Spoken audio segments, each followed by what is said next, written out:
Okay, so it is 7:02. We have a few people who have joined us. Thank you. Thank you for joining us tonight. You are here to learn more about how to make your resume stands out. So I will proceed with the presentation. So a couple of housekeeping first. Um, First of all, I hope you can hear me clearly. I can see that you're actually muted right now. So if you cannot hear me, just unmute yourself and say you cannot hear me, or type in the chat box. Okay, I hear you now. Okay, thank you. This is Thea. Yes, it is. Okay, perfect. All Am right. I the only So one on the call? sorry. Am I the only one on the No, webinar? we have six people right now. Okay, perfect. Uh, we have a number of people who registered up until this afternoon, so I'm hoping they're not having a hard time joining. But Okay. yes, we will proceed because you are all here on time, so we appreciate that. Just a couple of housekeeping for those of you who are not kind of familiar with how Zoom works. I'm thinking you are now familiar because this is the first line of communication right now when it comes to meetings and online meetups. Uh, I have kept you muted at this moment, so you're all muted. This is just to prevent any background noise that may interfere during the presentation. There will be an opportunity for you guys to actually um, ask questions later on at the presentation. And what I will be suggesting is let's just go through the presentation right now. If you have any questions at the moment, feel free to type them into the chat box. And then we will read everything later on during the Q&A session. Just to introduce myself, again, my name is Maria Dureco, and I'm the Director and Managing Partner of Consultation Global here in Canada. So Consultation Global, we are a training and development firm, and we are located in the UK, here in Canada, Philippines, and in Australia. So we do a lot of trainings and webinars, and one of them is just career coaching and more on personal effectiveness. We do also a lot of training in terms of leaderships, and cultural intelligence. My background is I am an HR professional. I am an HR consultant. I have been doing a lot of hiring, firing, and trying to engage employees in a provincial type of setting. But I do have background as well in terms of the private companies, in terms of the hiring process. Also, aside from that, I am helping leaders, supervisors, managers on how to become more better leaders by providing them the training that they need in terms of how to onboard their staff. Okay, so to start with, let's just move on with our presentation. Again, it's about how to make your resume stand out. Okay, so as you know, the resume is actually your main marketing document. So this is how you market yourself to the hiring manager, to the companies that you're applying for. So you have to make sure that you get an interview when you submit a resume. But as you know, with the economy that we have right now, with the status that we have right now, there will be a lot of competition in terms of applying for a position. So what is important though is you have to make sure that your resume is well thought of, because if you're just submitting a generic type of resume, for sure you will not be able to get the attention of the hiring manager when you submit them, and I'll explain that later. Before that, I just want to make sure that I have a sense of where you are at right now. I will be launching a poll, and if I can get you to um, submit your answers to the two questions that I have. Okay, so I will be launching this poll now. It has the question one has three questions, so I'll be doing it now, and then I'll give you some time to answer them.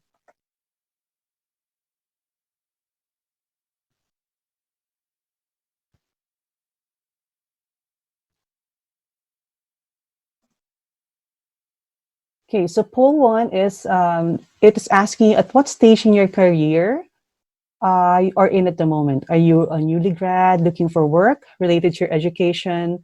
Are you a newly graduate looking for any type of work? You have years of experience.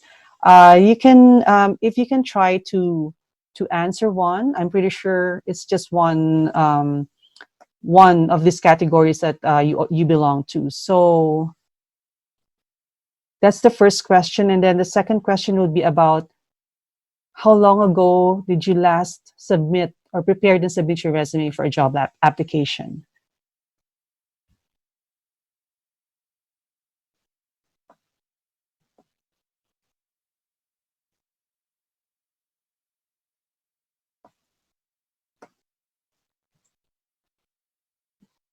For those who just joined, we have here on your screen a couple of poll questions. First one is, we would like to know what stage in your career you are in at the moment. And also, we would like to find out how long ago you have submitted your resume or prepared your resume.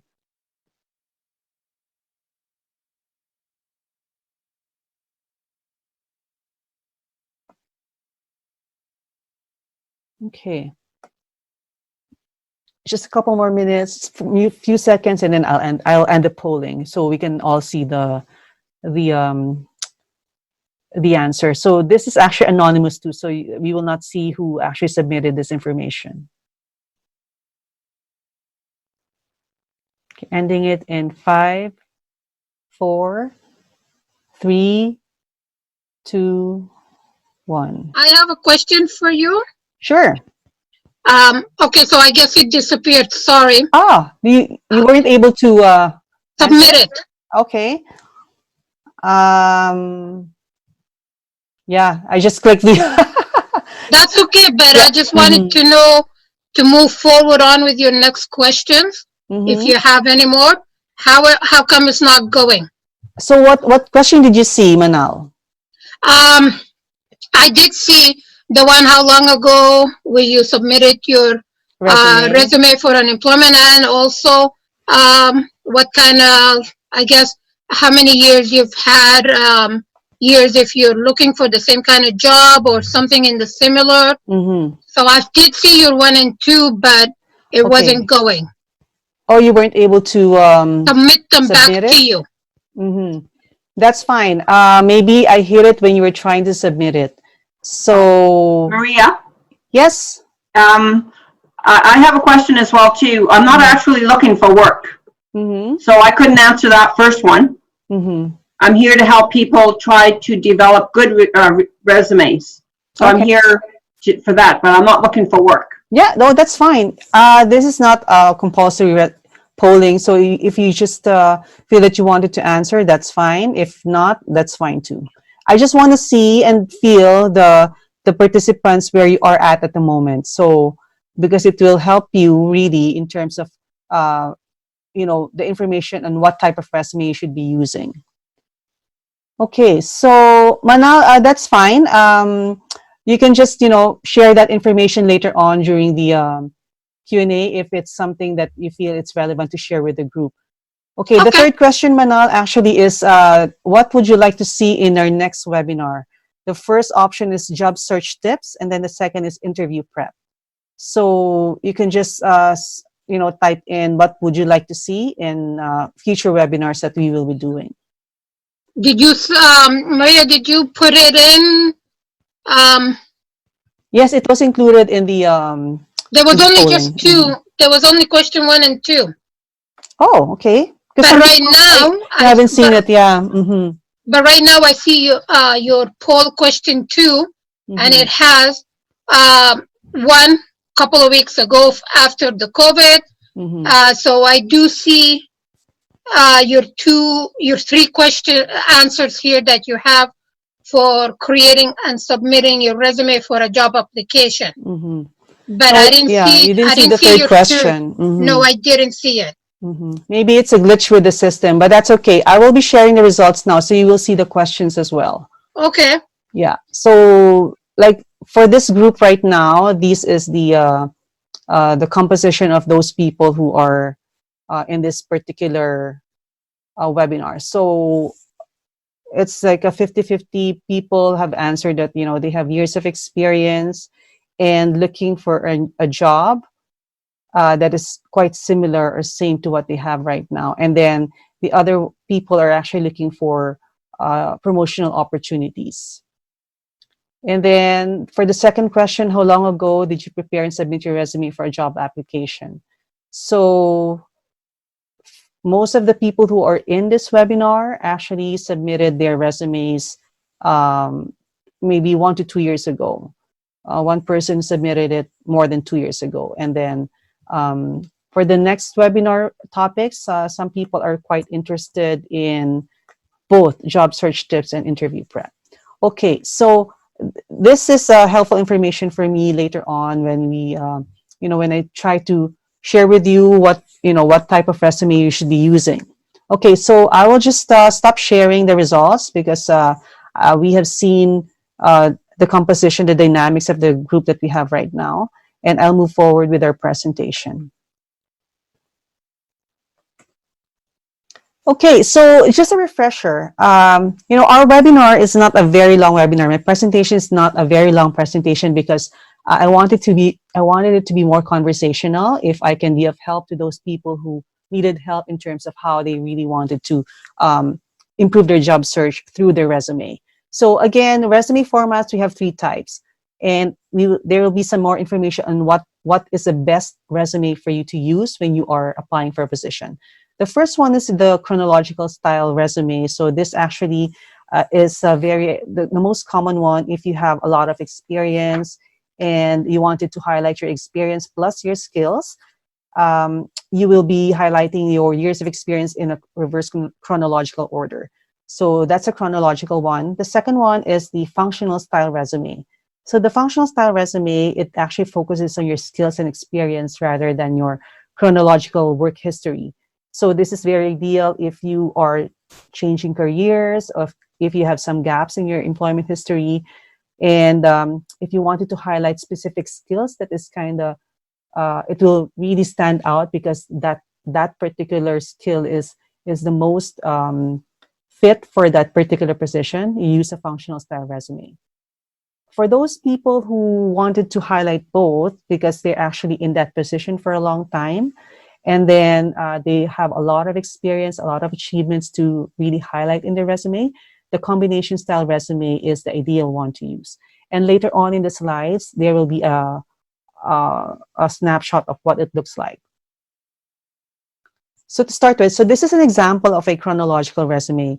You will see here that the person who is applying for a position actually highlighted the years of experience he has in sales. So because this person has been in this particular position or similar position related to sales for a long time, this is the most ideal one. He had highlighted what his professional summary is, like the elevator pitch on the top, the professional summary, and then he highlighted his work experience. And for the most part, most hiring managers actually would like to see a chronological resume because they actually can see the progression in terms of the career. It's much simpler to really read for them, and it's much easier for them to really relate a specific candidate to a specific position that candidate is applying for. But if you have a number of years that you're not employed, regardless of the circumstance, maybe you are taking some additional trainings or you're caring for a sick family, this is not an ideal resume to use.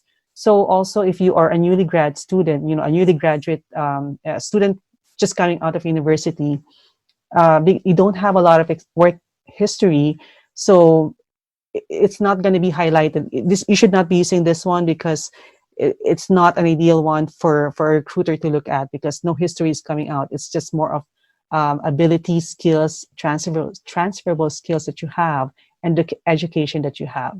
So this clearly is the type of format for those who have very long history in that type of role. And the position that they are applying for is quite similar or related to that experience that they have. And then the next one is the functional resume. So again, this is a good example of what a functional resume looks like. And by the way, if you need some help in terms of the templates, email me after this webinar, because I'll be sending you a copy of the templates of this resumes for you to use and start with your job search. So this one is a functional resume. Again, it focuses on skills. So you will see here that this person actually, instead of the work history, he had put in all of those relevant skills. So when I say relevant skills, only those skills that are related to the job that he is applying for. So in this particular instance, he is applying for an office administrator job. So he highlighted that in his resume. And aside from that, he also highlighted some achievements, like the skills and the achievement that he actually accomplished out of using those skills in the job. So this is an example of a functional type of resume. So you have your highlight of qualifications, just a summary of your qualifications, and then skills, and then the work history is next. So this is ideal if you are a career changer, or someone who just, if you're entering the workforce, or if you are a student out of university, a newly graduated student. So because you can use your transferable skills from any volunteer experience that you've had, and then put it as a highlight of your resume. And then again, this is a combination type of resume, an example of it. You will see here that, this person has been in the position for 4 years already. I'm thinking this is, he's looking for a more promotional opportunity, or maybe the same position, but maybe a different company. So she highlighted the years of experience in this position, plus whatever skills that she has that she can bring into the role. So if you are in a senior management position, this is also a good resume to use, because it will highlight your years of experience in a management position, plus whatever skills or abilities or competencies that you have that you will be bringing into that role that you are applying for. Again, just a reminder when to use different types of resume. The chronological one, if you have the exact position requirements that you're looking for, you have a very long history, and you want the hiring manager to see the career path or the career progression in terms of your work responsibilities. Functional is if you are changing careers, starting a new, you wanted to maybe cover any employment gaps that because you'll be switching careers, or you probably are went into certain, you had that gap in terms of employment for any reason that you want to use a functional type of resume. And of course, a combination type of resume, it highlights both your accomplishments, experience, your skills, as well as your employment history. Okay, so let's now dive into really what would make a resume stand out. And Dee, later on, feel free to share your experience as well, because you mentioned earlier that you also wanted to help people in this webinar, and share your knowledge and expertise. If you can share it later, once we have this opportunity to chat. But anyway, the reason why we would like to highlight the fact that whenever you are applying for a position, you have to make sure, one of the things that will make your resume stand out is if you submit a resume that is targeted. Targeted means that you are applying, you have submitted a resume that is customized and tailored to that specific job. Okay, there are a few things why we would like you to do that. Because, gone are the days wherein, someone who is applying is submitting a one-size-fits-all resume. So for sure, that particular resume will just be put into the not accepted applications. Another thing too is, if I'm the hiring manager and I've seen a lot of resumes too, and I've seen some people who didn't really exert any effort, just submitted a generic resume in a certain type of position. It gives me an impression that this person is not really bent into applying for this position if he or she didn't even make time or effort to really make sure that his skills stand out, and make sure that I know what he or she is bringing into the job. So definitely, I've seen those types of resumes, and for sure, I will not be spending a lot of time reviewing that particular resume, because it's giving me more time to really assess how you will be a good fit into this position, because it's very generic. Secondly, most companies right now, they use a system. It's called an applicant tracking system. So whenever you submit a resume, that resume actually fits into the system. And if you are not using the exact keywords that the system is looking for, your resume will not be pulled into the resume that we will be looked at by the hiring manager. So one tip that be giving to you is always use the job description that is posted for that position to tailor your resume or to customize your resume. So what I mean by that is because the ATS, the applicant tracker system, it actually detects those keywords in that job posting. And the more keywords that you have on your resume, the more chances that your resume will pass that applicant tracking system, the initial screening, and will be handed over to the hiring manager. So again, have the job description or the job posting. If the job description is not included in the job posting, because most of the time, if you look at the posting, it's just a job ad, right? Feel free to call the hiring manager or the HR person and ask for a job description, because that's a better way to actually make you customize your resume in terms of that particular position that you're applying for. So some of them, they don't attach a job description, but they have the contact information. Call that hiring manager, the HR office, and ask for a job description and let them know that you're interested to apply for this position. Again, the more keywords that is appearing on your resume, the better your resume will be pulled into the resumes that will be considered by the hiring manager. If not, it will just be put on the weeded out file. It's important that when you have identified the keywords that the manager, the position is actually what is needed in the position, you have to make sure that you apply it in whatever skills that you're writing on, the strengths, abilities that you have, and add those keywords in your accomplishment statements. So those are very good and helpful tips for you to be able to get past that applicant tracking system.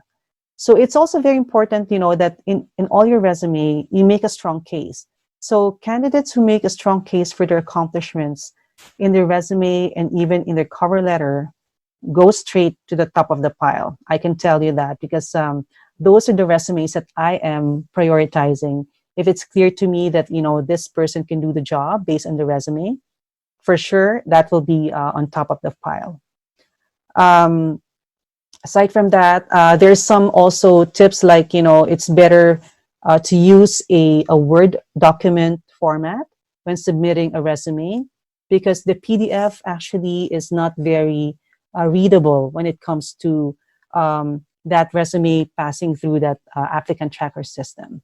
I know it's not very professional looking, but if you have just, prepare your resume, you have the right formatting, you have a lot of white space, and the font is just right, the margins are just right. If you submit it in a Word copy, it will still look professional.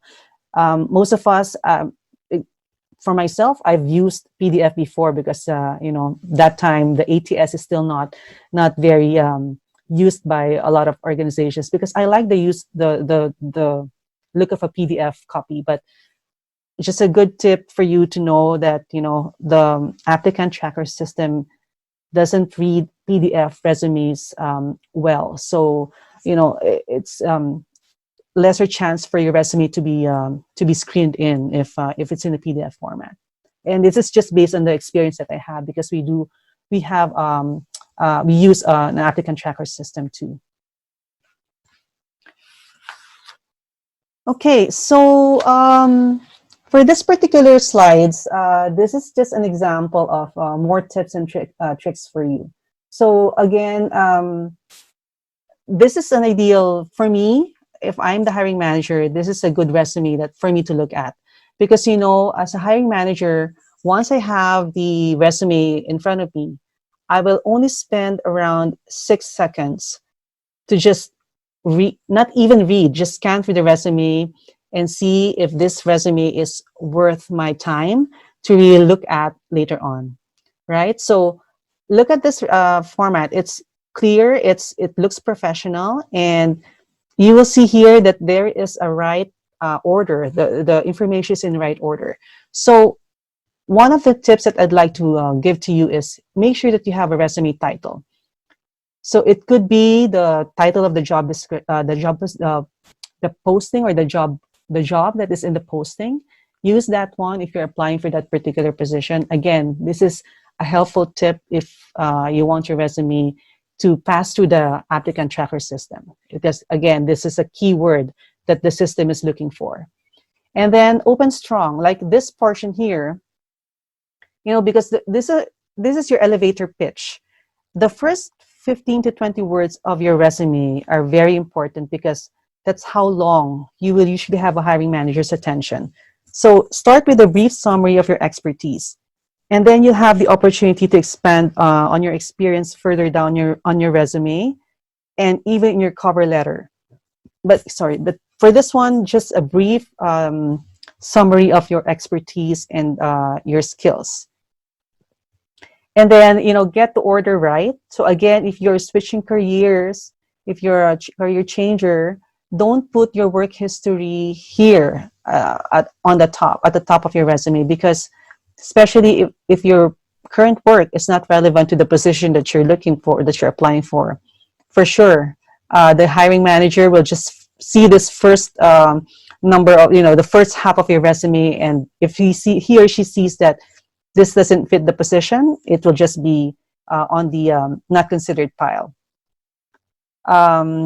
Be selective. So again, if you are that person who has a lot of experience, a lot of trainings, a lot of volunteer assignments, that you have a lot of skills, you have to be selective. You have to make sure that you're only adding those relevant information on your resume, the relevant skills, the relevant accomplishments, the relevant experience, and the relevant trainings. Because other than that, if it's not relevant to the position, it will not really add anything or be of benefit to you as an applicant. Okay. And then on this particular resume, again, it's showing here very clearly the proficiencies and the skills or competencies that this person has. So again, this is very helpful when it comes to the applicant tracking system. If this person uses those keywords, this is a good way to show your competencies and skills in a helpful manner for someone who's reading your resume manually.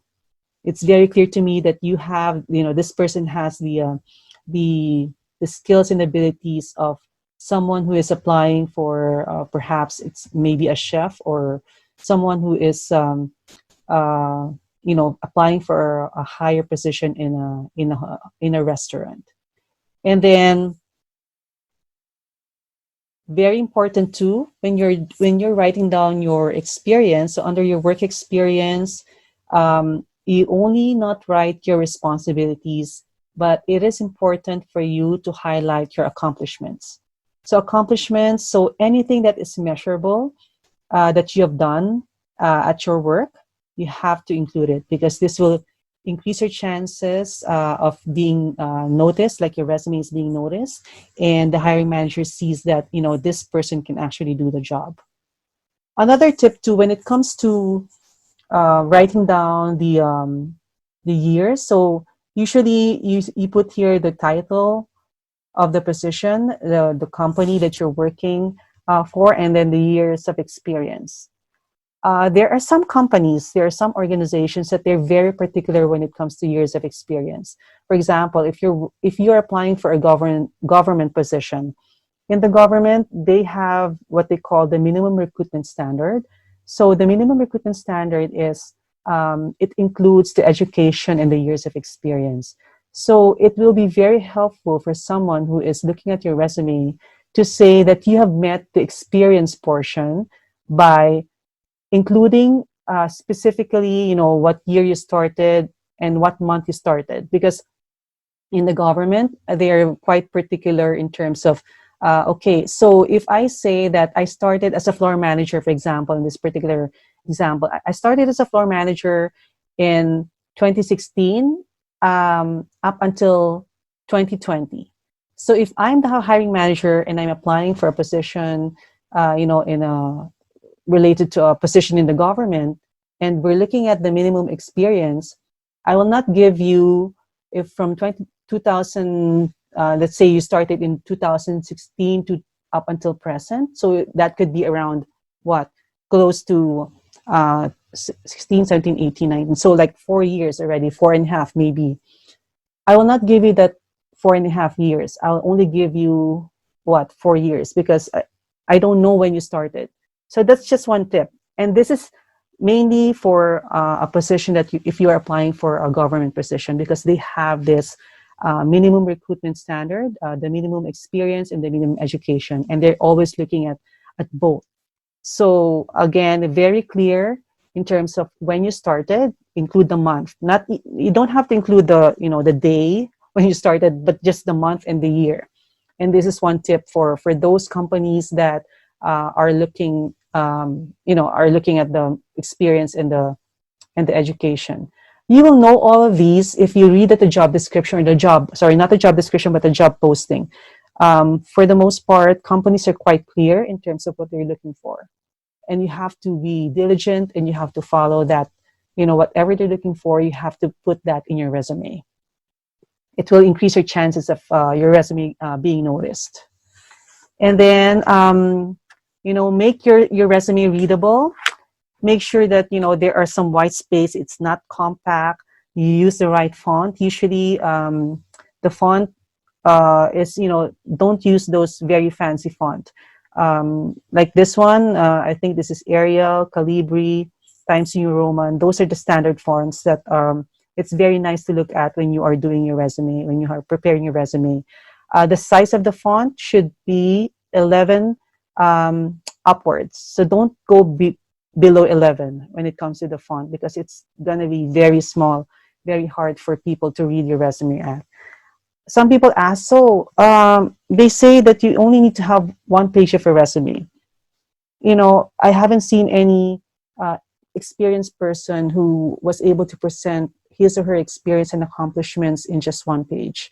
It's just not, that one page is not really the appropriate size of page, right? Number of pages for a resume. If you're sometimes even a university grad student with a lot of volunteer experience, sometimes a one-page resume doesn't even fit. So it's not, for me, I feel that it's not ideal just to have one-page resume. It's also not ideal to have more than 3 pages in your resume. Usually 1 to 2 pages is good, maybe 3 maximum. If you really have a lot of experience to add or to highlight, again, just add your relevant experiences. If it's not relevant, don't include them. So you don't need to have 4 or 5 pages resume. There may be some people here who are not here in Canada. I know I have a friend, I'm not sure if she's around, but she's from the Philippines. In Asia, it's very different. So in Asia, people are still submitting their pictures. They're submitting their gender, their nationality, their religion. So if you are from Asia, this is really for a North American type of practice. So I'm not even sure if it's still being done there, but I know I came from the Philippines, and when I was applying for jobs there in the Philippines, and I was in the Philippines, we still have to submit our picture and and all those personal information. So here we don't do that. So Josie, if you're in the call right now, if you're in the webinar, this is really more for North American market. Okay, and then you have to make sure that you have proofread your resume. Make sure that you don't have any wrong spelling. Even the way that you structured your sentences is correct, because that's very important too. So get help. Have another person to look at your resume to see if it's all professional looking, and the language is professionally written, like it's professionally written resume. So that is very important, because again, first impression is always the last when it comes to these types of job search process. And then number 9 in this tip is, tweak it for each position. Again, you have to make sure that you're not submitting a generic resume. What I advise my clients who are doing some career coaching with us is, you have to make sure that you have a master resume. So you have a master resume that's where you have all your experiences, all your trainings, all your skills, transferable skills that you can think of, all your strengths. You put it down there in the master resume. That's going to be your foundation resume. And then when you are ready to apply for a specific position, you then get that master resume, create another one, but just pick only those relevant information to put in that resume that you're applying for that specific position. If you have a master resume, it's very easy for you to tweak it if you're applying for different types of position already. So as long as you have that, you'll just pull out all those relevant information to be placed in that next resume that is specific to that particular position. And then if you haven't been doing LinkedIn is a very good tool to actually look for positions. Of course, there are some sites that I'll show you later, like, other sites that you will have to look for a job. But if you have not started a LinkedIn profile yet, do it now, because most of the employers are actually using LinkedIn to get their staff or employees. Okay, cover letters. So some people have asked me, do I need to submit a cover letter? If the organization is asking for a cover letter, you have to submit one. You have to make sure that you are following what they are requesting, because it shows that, as an employee, you can follow instructions. And believe me, I've seen a lot of resumes, and not sure if there are some people here who are in the IT position, but for the most part, based on my experience, people who are in the IT field, and then we have a specific position for them, we ask them to submit a cover letter, because if you're looking at an IT resume, it's all very technical. If I'm the hiring manager and I don't have that technical background in terms of position, I wouldn't be able to really understand how those specific technical skills can actually help you in terms of doing this particular position that I'm applying for. I need to understand that. So we usually ask for a cover letter. A cover letter, you will have to make sure that it's not a repeat of your resume. It's not a redundant in terms of content with the resume that you have submitted, but it actually it delves more deeper into how you have actually accomplished those accomplishments that you had, how you did those jobs, those responsibilities using specific skills. There are some limitations in the resume that you can actually address in a cover letter. So that's why I'm a hiring manager. I prefer that an applicant submit a cover letter, because for me, I can really, for me, a cover letter is really more of an introduction of this person. So the resume is actually the more in-depth information that I can get from a person. But the cover letter for me is more of it's a personal way of knowing this person. So just a couple of tips, when it comes to doing a cover letter, make sure that, again, you are clear about the job that you're applying for. I've seen cover letters that are also generic. So definitely it's a turn off for a hiring manager. If it's a generic cover letter, you would assume also that the resume is also generic. It indicates your interest in the company. you have indicated that in your cover letter that you're interested, and it will show to the hiring manager that you have done some research in terms of that particular company, and it actually express your interest in working for that company. And then again, highlight at least 2 to 3 strong points or traits or characteristics that you possess that is quite relevant or useful for this particular job. So a well-made cover letter, it actually is a reflection of your communication skills too. So if you are applying for a position that is kind of related to a communication type of job, this is one tool that the hiring manager uses to see how well you are in terms of communication. This is just one tool. There are other tools for hiring managers to assess you, but this is just one tool with a resume. So again, you have to tailor your cover letters to the different jobs that you're applying for. And actually, research have shown that applications with cover letters that are carefully tailored to a specific job description, actually it yielded over 50% more interviews than any job applications that doesn't have any cover letter. So that actually speaks volume, right? Okay, so if you have also other gaps in your resume, in your employment history, this is a good way to address. The cover letter is a good way to address that as well. Okay, so question is, where are the jobs?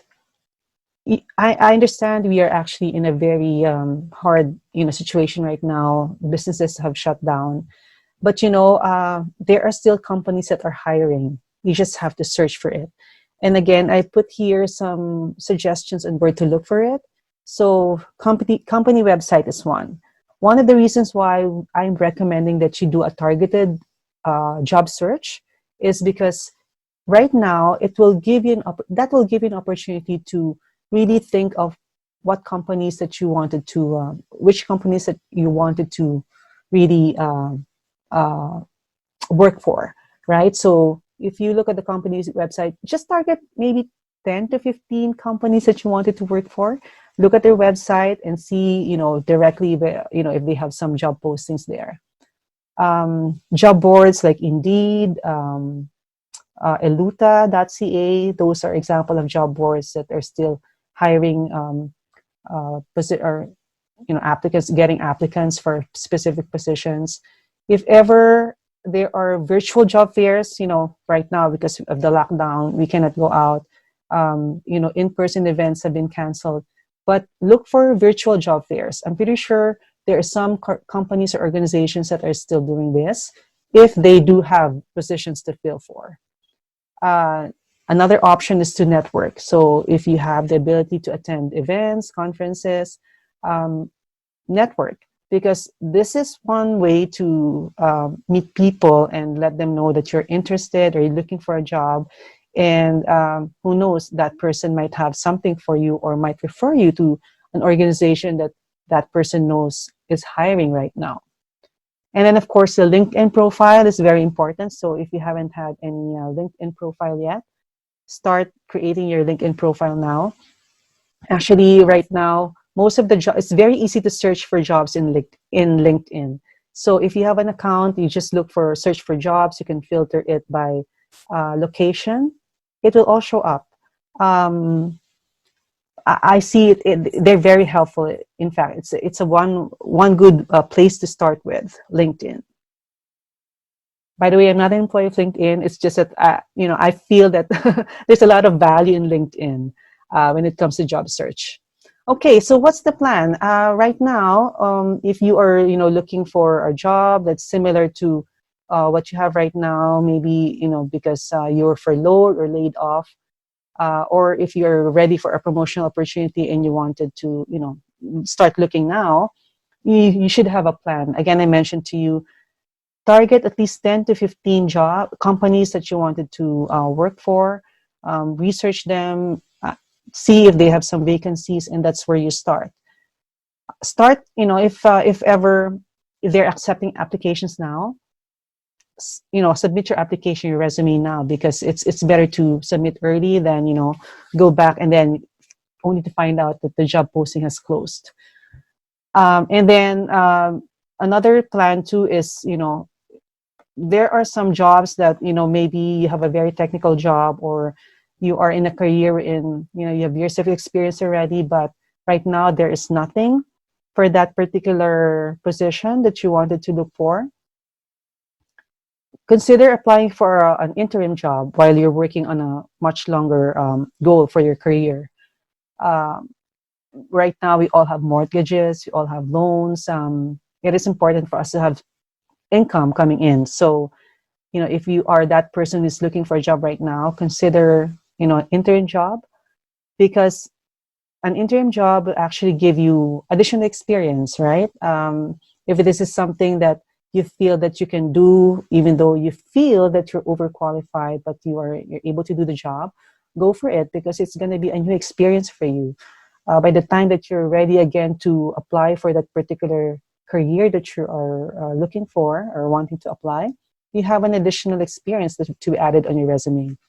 And then again, short-term, consider having a short-term interim job to manage any financial setbacks that you may be encountering right now. I just want to share this information too about being some people I know. I've heard that the city has laid off a number of people again. So just a food for thought, that instead of looking at the layoff as a setback, if you are in this particular situation, use it as an opportunity to evaluate your career, where you wanted to go, and then gain new skills and gain new connections or network. This is just one food for thought for everyone here in this webinar. And I just want to show you as well this two people here. I'm not sure if you've heard, or maybe you've seen this in Facebook, or I've seen this in LinkedIn as well. So this lady here, she was a former flight stewardess, a flight attendant. As you know, the travel industry has been hit hard. A lot of furloughs, a lot of layoffs in the travel industry. So she was a flight stewardess, but now, you know what? She doesn't want to waste her time just being at home. She's now working at a grocery store. So this is one of the things that I was referring to earlier, having a short interim job, to at least make for your gain new skills, or gain new friends, or gain new network, or at least you're making use of your time. And this guy here on the right side, he was actually a pilot. He was a pilot with Flybe. He was also laid off. And now he's working while waiting for, the company to call him back, or maybe apply for another pilot position. He's working as a truck driver with Tesco. So these people are in, I guess the lady was in Australia. The guy is located in the UK. So this is just one example of people who are kind of resilient, and they're kind of open to whatever possibility, and they're not looking at this situation as a setback, but it's a means for them to really meet other people, learn new skills. So that's just my, maybe this is my parting thought for people who are in this webinar, to use this as a, look at it in a positive way, having that positive mindset, because right now, this is a good opportunity. If you don't have any jobs right now, this is a good opportunity for you to look back, pause, and look at your career.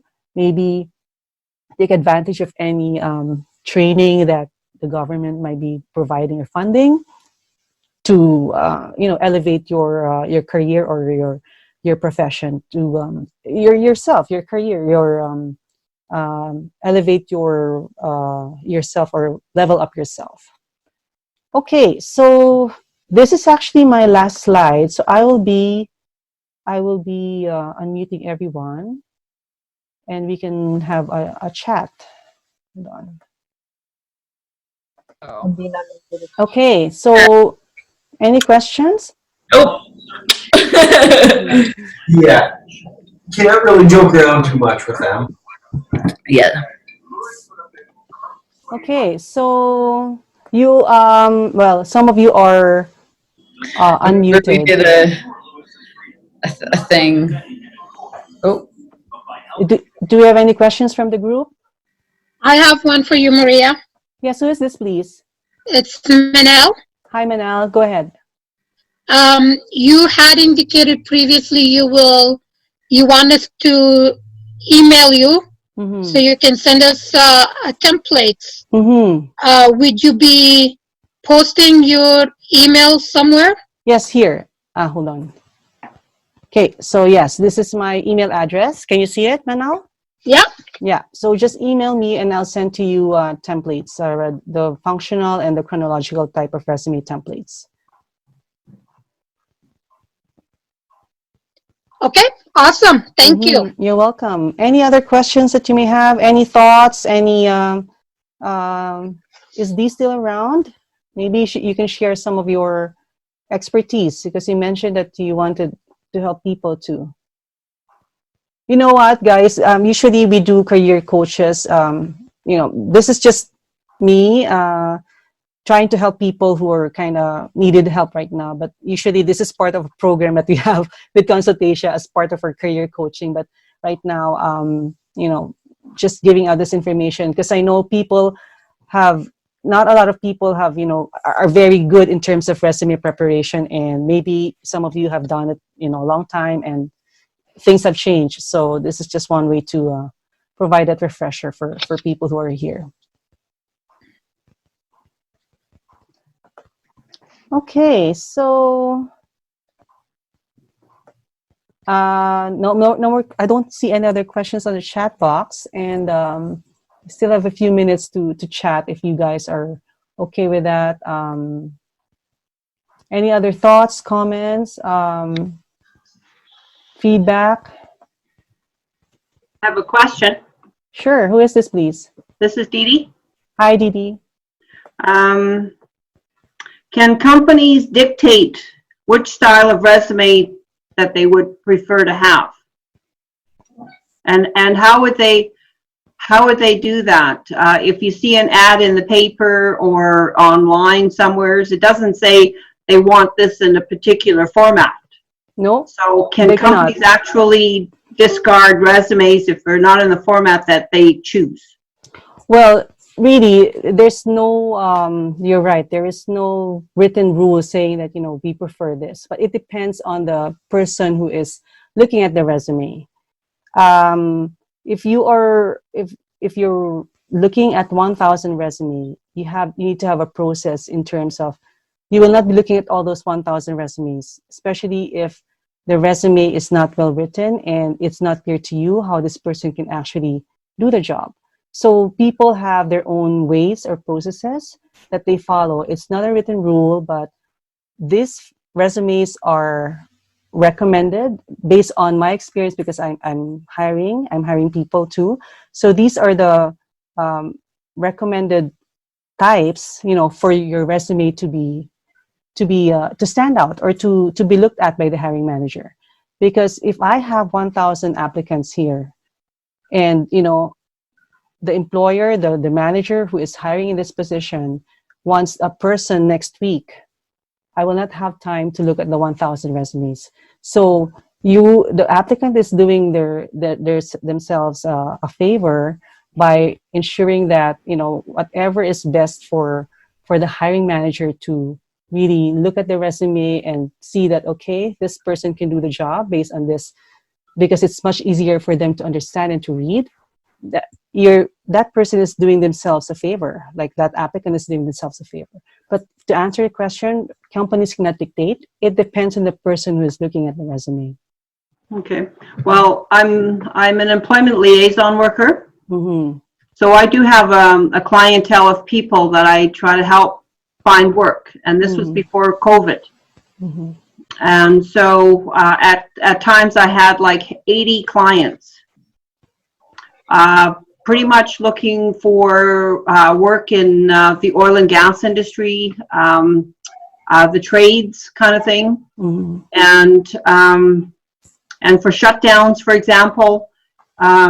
So with that many, well, right now my clientele is a little bit lower than that, but for every resume that I send out on their behalf, there's just no way that I could change every resume for every given job.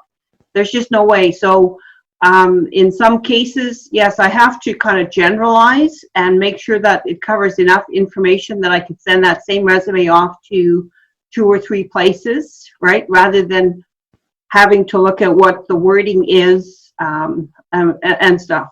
The companies that I've sent resumes to on my client's behalf don't have that program you're saying that you have that screens out the words that are not in the resumes. So yeah, so I do my best with what I have. So like I said, I can't change every resume for every given job. So you're doing the resume for your client. You're doing your client's resume. It's not them writing the... No, I work with my clients on their resume. I work with them. So it's not just me. Yeah. So I think it will be helpful for you to give them those tips too. And I guess, you're right. Not a lot of companies are using the ATS, but most of them are. And again, these are helpful tips for people who are applying, because you don't know you don't know which organizations are doing it. So, but yes, just to make sure that, you're on the safe side, if you're the applicant and you wanted to make sure that you're not missing stuff, make sure that your resume is formatted to make sure that it's compatible with that applicant tracking system. And those are the tips that I gave earlier. But you know what? Some people, in one company that I work with, we didn't have that ATS, but we were taught to actually look for keywords. And we can do that by even without the applicant tracking system, you can search for the keywords in a Word document or a PDF document. It's easier for us to screen. Yeah. I realize that. Okay, so we have 2 minutes more before we can end this webinar. Thanks for your input, Didi. Any other thoughts or questions you may have? Go ahead.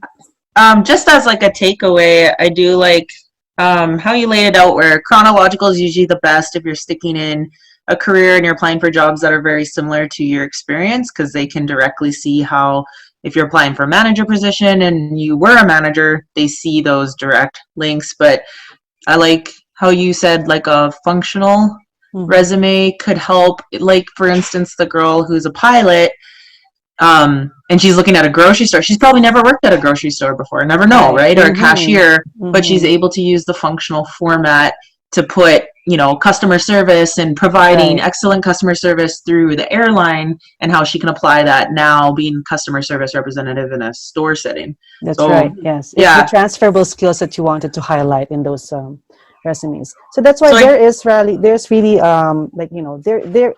these are good tips for people who wanted to make sure that you're doing it well, you're doing it right? So and with so many people, like you said, could be facing a potential layoff and looking for jobs that may not be exactly what they wanted or may not be exactly what they're used to, but still looking for any kind of job where they could transfer over, then I could see how shifting their resume to be a little less chronological and more pulling out the skills could help them stand apart on applying for other jobs, or just any available jobs that they might be interested.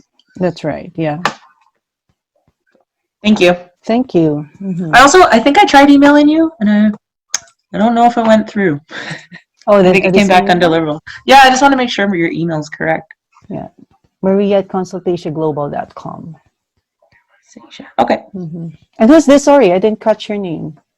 I'm Nicole Baker. Okay. All right. Actually, I work with Didi, so we're in the part of the same organization, helping individuals. Okay, yeah. So I'm hoping that this is quite helpful for you all who listened. So if ever you have questions after this webinar, feel free to email me and I'll respond by email. And if ever we will have a scheduled webinar again for the other topics, I'll send them to you as well. We also have it in Eventbrite, but since I have your email already, I'll send that information to all of you who attended this webinar. So thank you so much for your participation and for your time. You have a good evening, and if ever you are in a job search right now, good luck in your job search. Okay? Thank you. Yeah, thanks. Thank you very much. Have a good Thank night. you. Okay, bye-bye. Bye-bye. Bye.